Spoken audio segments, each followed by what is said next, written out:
Ohio State at Michigan. Ohio State won 27-9. They broke their streak, but you know what's weird is that didn't really seem to be looming over them this game, at least from me watching it. Didn't seem like they had a mental hold on them. I think that national championship like purged them.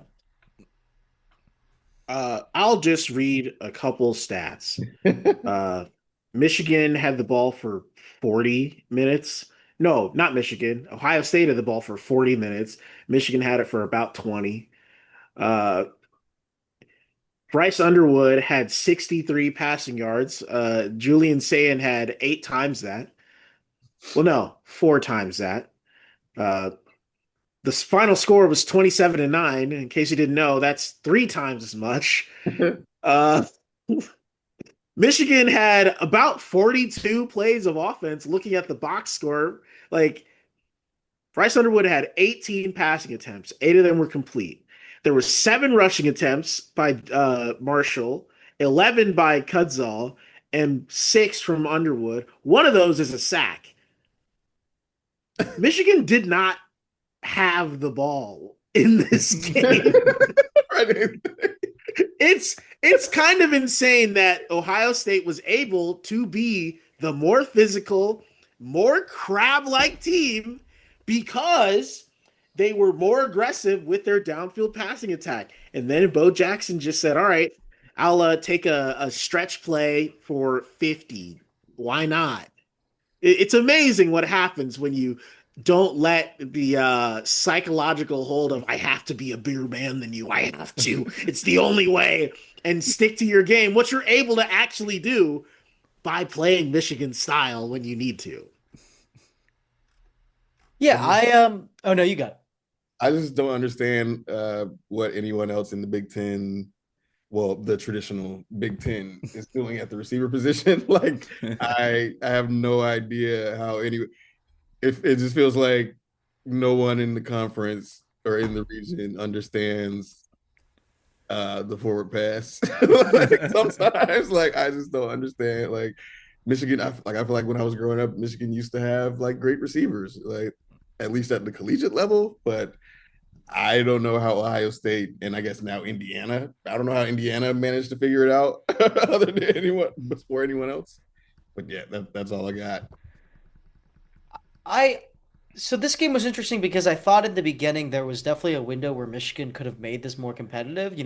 Julian Saint on the first possession throws that interception, but they just settle for field goals. And I know that like on paper that might be the right call, but you gotta put your neck out a little bit if you're gonna be playing against Ohio State. I mean, I just hated that.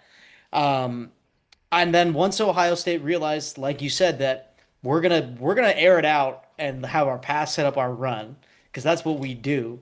That then at that point the game was over. But Michigan had them where they wanted them for at least like a quarter and a half.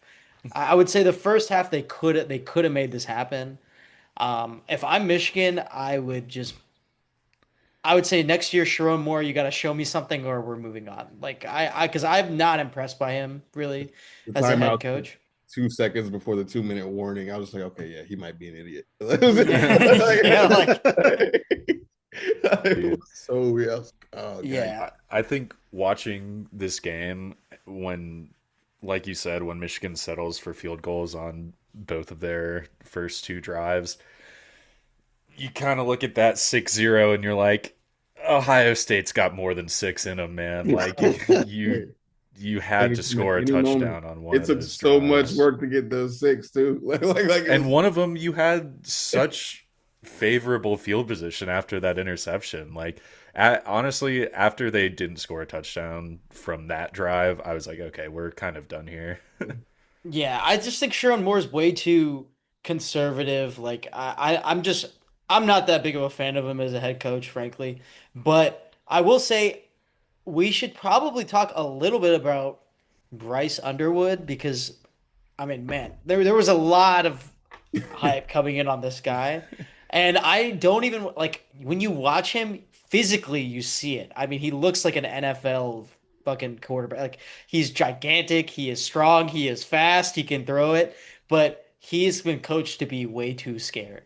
Yes. they have drilled in a level like he's double guessing him like he doesn't want to throw a pick. He's just that is the worst thing in his mind to do to the point that he doesn't take any risks And because I don't think yeah. they call a game to have him take risks. I think it's Sharon Moore being extremely conservative. And in a game like this, yeah, I know Michigan's receivers aren't awesome or even really good, but like you have to open it up. You can't run more times than you pass when you're down multiple scores against Ohio State. Like Right. I know it was dumping snow, but like you have to come back. Like Yeah, you got to play to win. I mean, yeah. they didn't play to win, and yeah, I fear for this guy's development now, like, because he's locked in for a few years. I mean, I guess unofficially, so I don't know how Oh, that's gonna That's work. I yeah. forgot about that. But Yeah, I mean, they sure. paid him a lot. I forgot how big the contract was, but it was massive. Yeah. So, I'm just scared for his development that he's being coached to play scared. That's just the sense I get. On the other side, you see Julian saying he throws a pick on the first drive. They don't they still keep playing. Like, you know what I mean? You could just see that like one guy has confidence, one guy doesn't have confidence, and I can't help but feel like that comes from the coaches. It really is. It's a philosophical thing. Like the long touchdown to Carnell Tate. Michigan had a safety that bit on play action from the like no, not exactly play action. It was after the quarterback was rolling left. He like started maneuvering up the field because he thought he was going to scramble. Like everything was on the table, and they were able to beat him deep because they were going for it. Michigan doesn't do anything like that. And, not everyone has Jeremiah Smith and Carnell Tate to work with, but it's like at some point you do just have to give your quarterback more room by attacking all areas of the field. Otherwise, unless you're going against Nebraska, who has to respect your passing game, Ohio State can sit in base the entire time and you're fucked. That's exactly what happened and why they only have 42 fucking plays on this whole game.